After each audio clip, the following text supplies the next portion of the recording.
nome do Senhor Jesus Cristo, faz assim que eu tenho, receba a vitória em nome do Senhor Jesus. O Senhor pode sentar com a vitória, com a bênção, com a vitória na mão. Aqui eu quero agradecer, pastor, Deus abençoe mais uma vez. Aleluia. Por essa confiança, por acreditar no nosso ministério, por acreditar na nossa vida.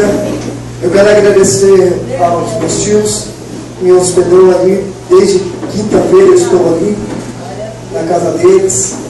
Não era fácil, eles trabalhando, correndo para lá e para cá, e nós ali, eu, como hóspede, às vezes a gente acha que está incomodando.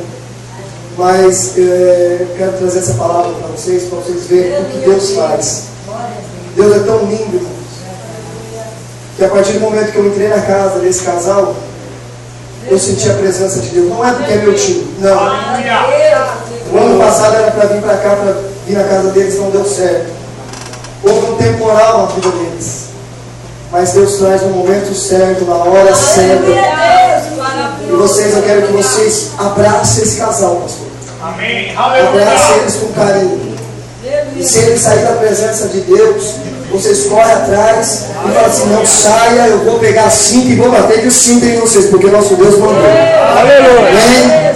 Vocês agora tratem com carinho, eles são irmãos de vocês.